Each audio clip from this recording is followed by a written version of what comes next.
Welcome to lecture number 3. Today we will explore the early history of the New England colonies from about 1620 to 1700.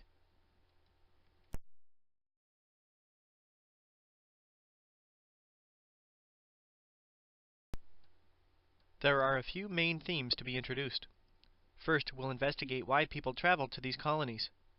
One of the things we'll explore is the issue of religion as a motivating factor. As we do this, we'll study the early histories of both Plymouth and Massachusetts Bay Colony. We'll also learn how the motivation to create a model society, particularly in the Massachusetts Bay Colony, led to the development of a very unique society. Finally, we'll explore some of the interactions between Native Americans and New England's colonists.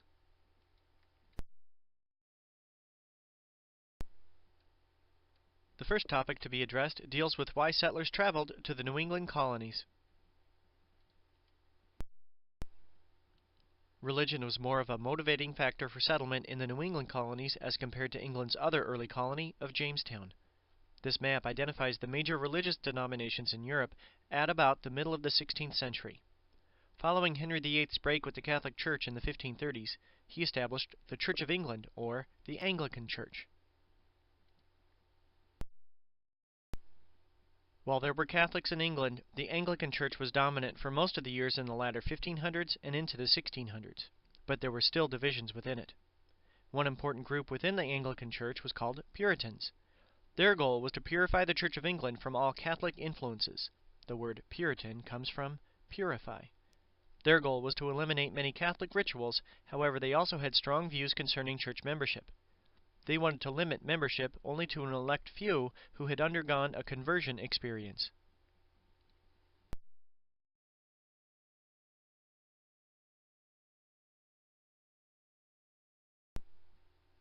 A second group was called Pilgrims.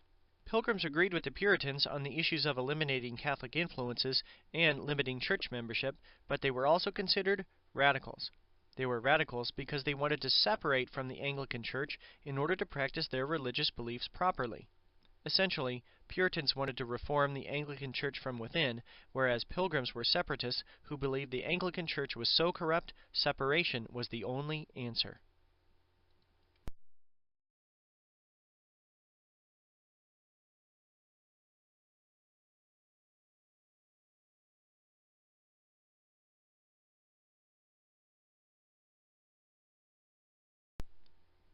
Because the Pilgrims were so radical, and they faced persecution, they left England.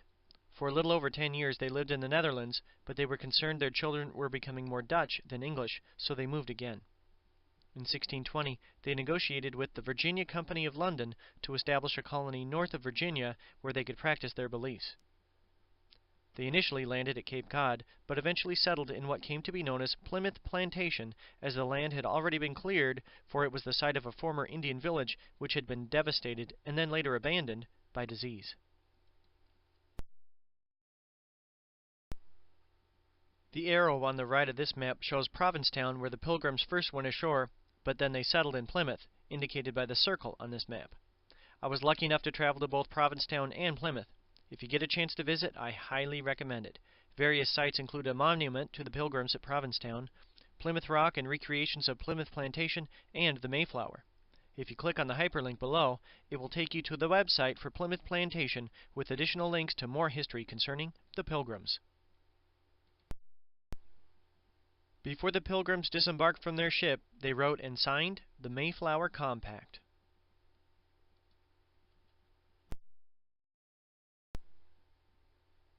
The document was signed by all the men on board the ship. It initially reinforced their support for the king, but it continued as the signers established their own local government, the laws of which each agreed to follow. This was important because it was a crucial step towards self-government in North America. You may click on the hyperlink below to find the full text of this key document.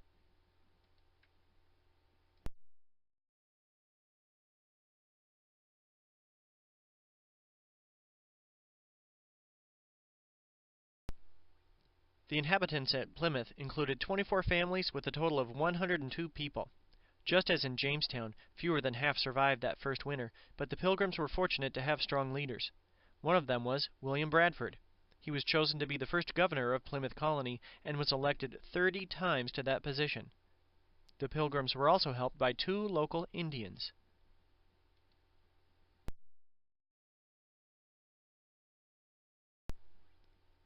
The first was Squanto, who served as an interpreter. He spoke English because he had been captured by fishermen and taken to Europe. He returned to New England only to discover that his village had been wiped out by disease.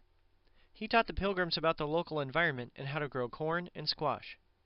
He also helped to negotiate an agreement with Massasoit, a leader of one branch of the Wampanoags, the Indian group in control of the region where the Pilgrims settled. He signed a treaty of friendship with the Pilgrims.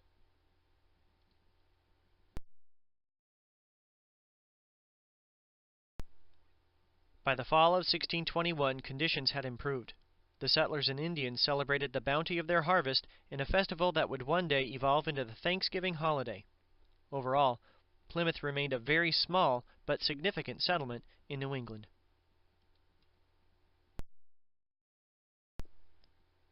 About 10 years after the Pilgrims first settled in New England, the Puritans began what was called the Great Migration, which heavily influenced the history of Massachusetts Bay Colony.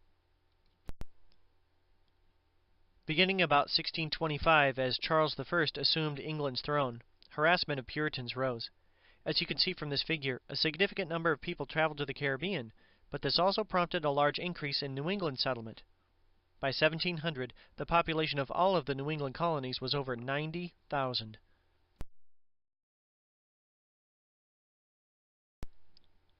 One thing we should also point out, in addition to the religious motivations of many New England settlers, were economic factors which also influenced the Great Migration. As you can see from this chart, there was a steady decline in real wages for workers in England. By 1630, living standards for workers had declined about 2/3 since 1500. Rapid population growth and the enclosure of common lands led many to look for opportunity in the Americas.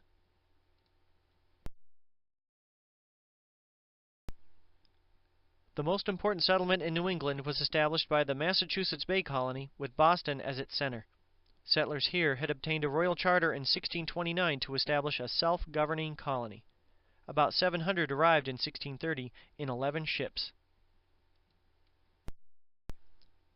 There were many important leaders at the Massachusetts Bay Colony. Probably the most important for the first 2 decades of the colony's history was John Winthrop. On the eve of their settlement in Boston, he delivered a sermon entitled A Model of Christian Charity. The document outlined the goals of this Puritan settlement, as he believed they should establish a city upon a hill for all the world to see. This sermon outlined many ideas. The first goal was to establish a religious utopia dedicated to the proper teachings of Christianity. If they were to be successful, everyone would have to work together, and they would become a model for others to follow. Their success was crucial. If they succeeded, they would show the world, and particularly England, the proper teachings of Christ. If they failed, not only would they bring shame to themselves, but also to their God. The success of their mission was so vital that if there was dissent from this Puritan mission, it would have to be dealt with decisively and properly. You can click on the hyperlinks below for the full text of the sermon, as well as to additional links about John Winthrop and the Puritans.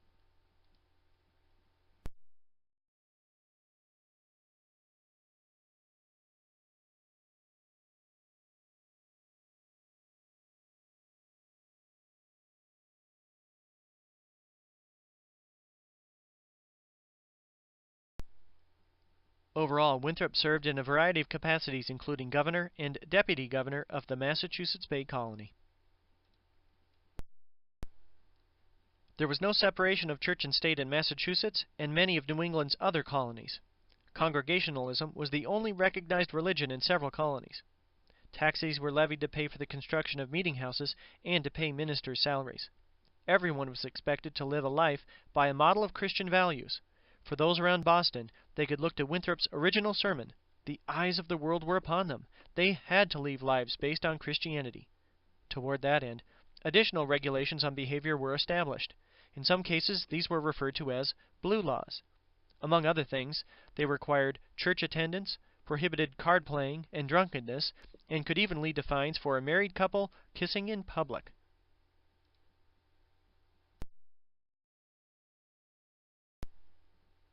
While the ideal might have seen all colonists working together without dissent, before long dissenters were seen in New England and they were dealt with quickly. The first such dissenter was Roger Williams. Roger Williams arrived in the early 1630s and had a reputation of being a very good and charismatic preacher. However, he caused a controversy when he called for the separation of church and state. He also declared the colony had no legal right to own land in Massachusetts because they hadn't purchased it from Native Americans. Because he was dissenting from the Puritan errand of a city upon a hill, he was banished in 1635. He traveled southward and established his own settlement, which he referred to as Providence. The arrow on this map points to Providence, Rhode Island. When Williams moved south to establish his colony, he purchased the land from Narragansetts and Wampanoags. He also returned to England and received a charter from the Crown to establish his own colony, demonstrating an ability to work with Native Americans and authorities in England. True to his initial ideals, Rhode Island became the first colony to practice religious toleration. For more biographical information about Williams, you may click on the hyperlink below. The next dissenter was a woman named Anne Hutchinson, a mother with 14 children. She arrived in Massachusetts in 1634 and began holding prayer meetings in her home. It was unusual for a woman to do so, but she then began to criticize some of the ministers, accusing them of emphasizing good works rather than salvation through God's grace. This got her into trouble in 1637, and she was placed on trial.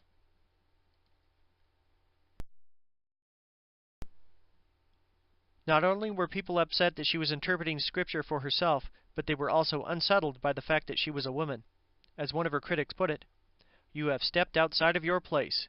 You would have rather been a husband than a wife, a preacher than a hearer, and a magistrate than a subject." During the first 2 days of her trial, she demonstrated her mastery of Scripture while offering testimony in her own defense. She then declared that she had received direct revelations from God. This was simply too much for New England's Puritans, who believed this to be heresy. Even though she was pregnant, she was banished from the colony. For more information about the life and trial of Anne Hutchinson, you may click on the hyperlink below. This site offers a great deal of information concerning her life, creed, and trial.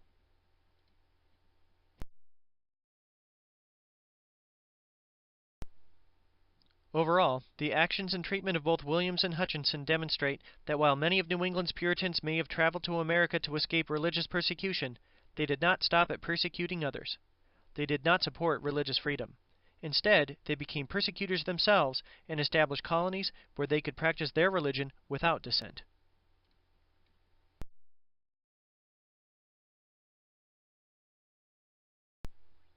We will now explore some of the interaction between New England's European colonists and Native Americans. While early interaction between the colonists and Indians like Squanto were quite positive, as more and more settlers arrived from England, Native Americans began to resist the English expansion.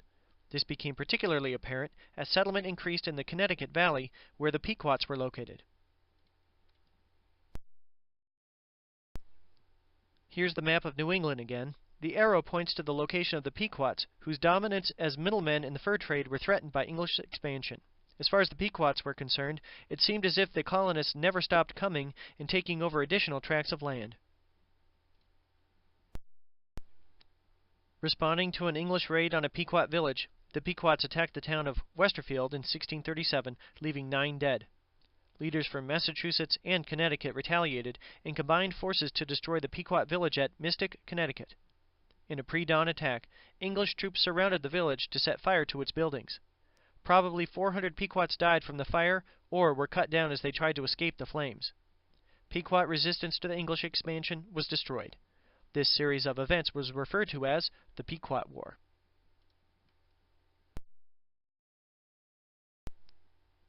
A truce of sorts emerged following the Pequot War, however, this did not necessarily benefit Indians. Instead, we see a dramatic decrease in the native population of New England throughout the 17th century, from about 125,000 in 1600 to about 10,000 in 1675. By contrast, English settlements continued a steady growth as land was cleared to make way for additional farms. A scarcity of game animals was also seen, as they were gradually replaced on the landscape by animals which were domesticated. By the 1670s, tension had escalated into another series of conflicts the English described as King Philip's War.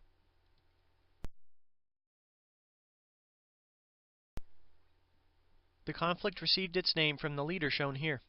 This individual was named Metacom, but he was known to the English as King Phillip. He was actually the son of Massasoit, the important Wampanoag with whom the Pilgrims had formed an alliance upon their arrival in Plymouth.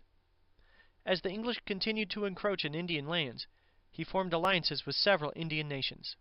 Over 50 of New England settlements were attacked, as many colonists were killed or saw their homes and livestock destroyed. But then the English retaliated. The English responded by burning villages and caches of stored food. They were helped by their own Indian alliances, particularly with the Mohawks. Overall, the fighting was bloody for both sides, and by 1676 even Philip was dead, along with many other Indian warriors, while scores of women and children had been sold into slavery. Native Americans who resisted the English were broken. King Philip's War was important because it effectively ended Indian resistance to colonial expansion in New England. However, not before the Indian population was devastated and many colonists lost their lives. We'll now investigate a series of events which has come to be known as the Salem witch trials.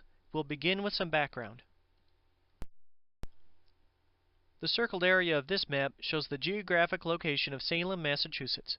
By the 1690s, Salem was the second largest port in the region.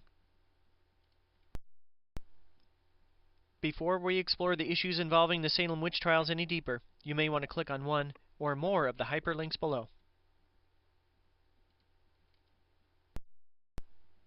Here's an additional detailed map of the area.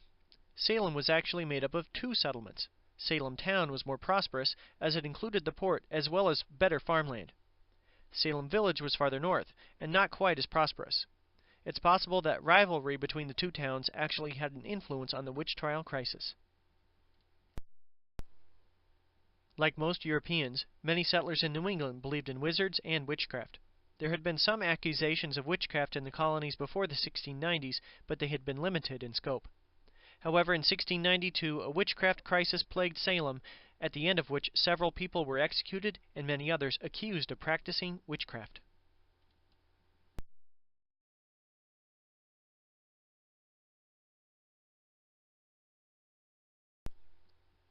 It all began when several girls began to act strangely in early 1692. They had been spending time with an East African slave named Tituba, who told them their fortunes. Initially, only Tituba and 2 white women were accused, but then the accusations grew.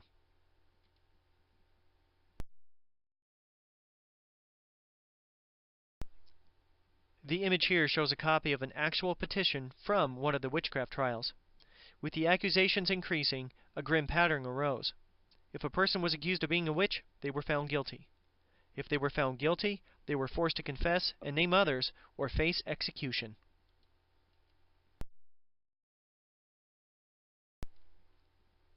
In the end, over 300 people were accused of practicing witchcraft until the governor stepped in and became involved. However, this was not before 20 people were executed. 19 were hanged, 1 was pressed to death. 2 dogs were also executed. Looking back on these series of events, many people have asked the question, how could this happen? There are a few ideas which might offer some explanation for this.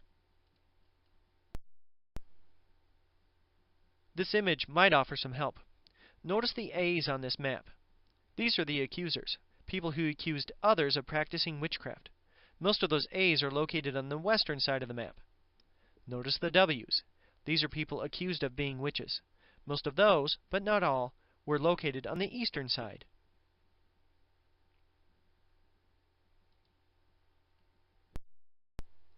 Salem Village, to the west, was the poor side of town. Salem Town, where most of the accused lived, was much wealthier. So by exploring this further, social class and income may have influenced this incident. However, maybe the whole idea of the Puritan city upon a hill was also a factor.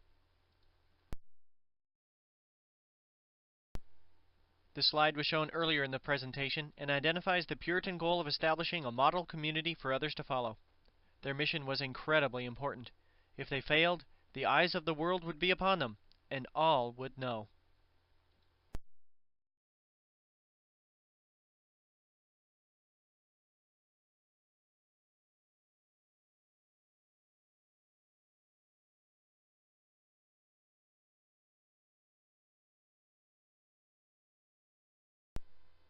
Just as Puritans dealt quickly to rid their communities of dissenters like Roger Williams and Anne Hutchinson, maybe concern over the success of this Puritan mission prompted some in Salem to extremes during the witchcraft crisis. After all, the presence of witches could lead to the failure of these model communities. For additional explanations, you may want to investigate the hyperlinks shown earlier in the lecture. They can also be found at the end of this presentation.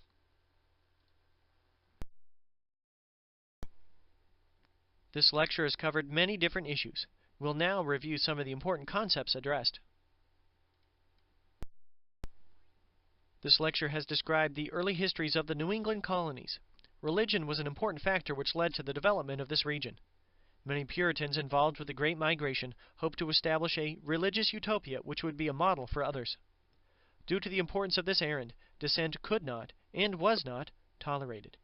New England settlers also interacted with Native Americans. Following an era of mutual cooperation with Indians, such as Squanto, by the 1670s and King Philip's War, Indian resistance to English expansion was crushed.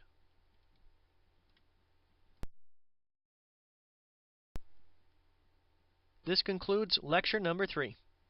The following slide will offer some links to additional sources concerning the early histories of the New England colonies, as well as a list of sources used for this presentation. Have a great day.